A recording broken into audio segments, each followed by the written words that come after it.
Well, hello everybody. Welcome to P.B.M. Money. We got 2 more weeks left in our series of true life stories that happened when I was in the business 30 years ago. This one is called The Stabbing.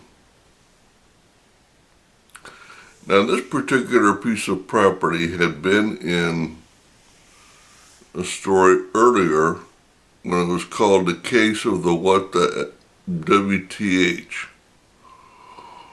And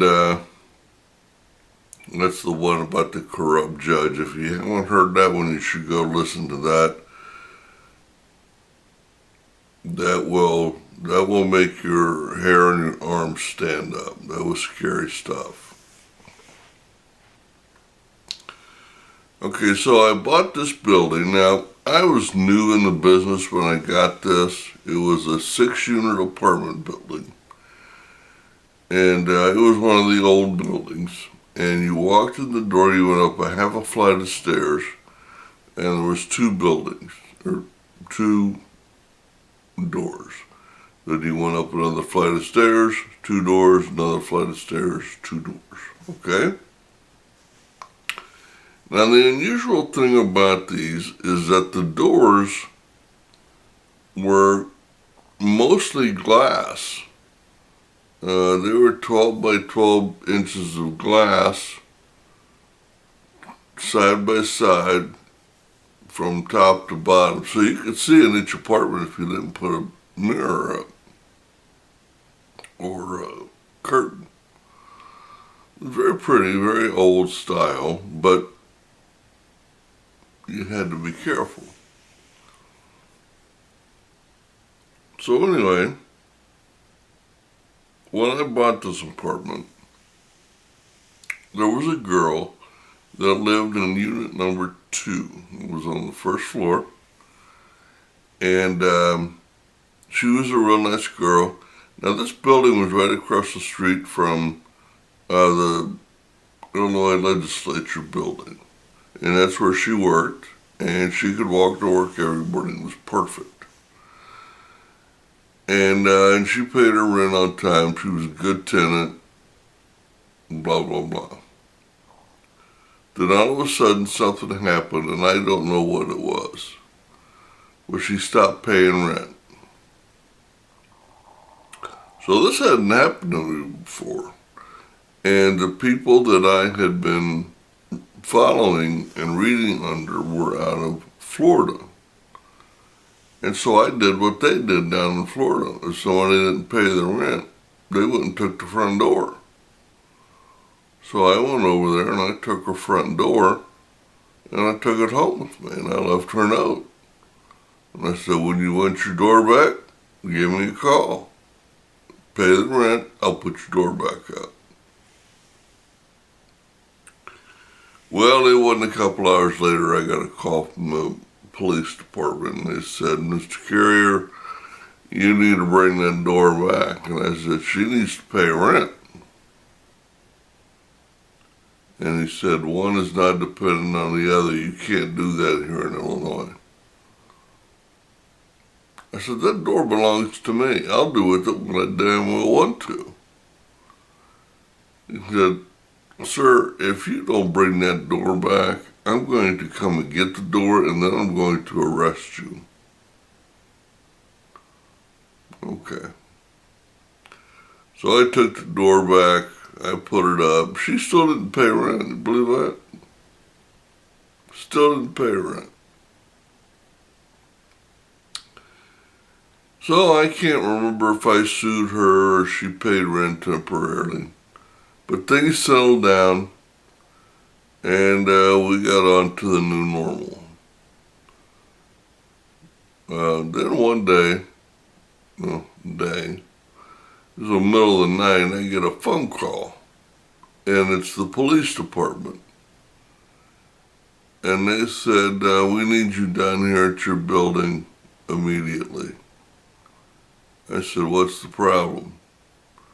He said, we're not discussing that on the phone, get over here. Okay. So I drove over there and there's cops every damn place. So I walk in and what I saw was the door had been opened, so she knew who did it. There was no breaking and entry. From the hallway in, and it happened right there at the doorway. There was a pile of blood inside the door, and then whoever left her for dead, and she managed to crawl out into the hallway and up the stairs, and she was unconscious at the top of the stairs. Now, why she went up is beyond me. I don't know why she didn't go down, but up she went. And there was a trail of blood from the living room where the door was, through the hallway, up the stairs, and then another puddle up by the door.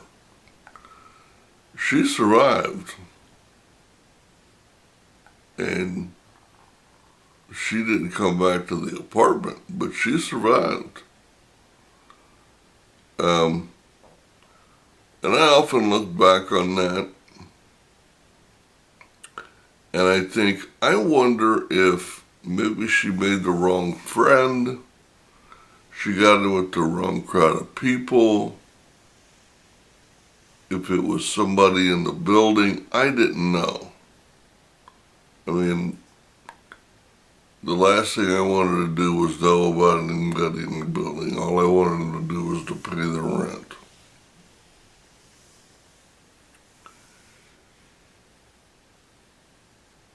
Now,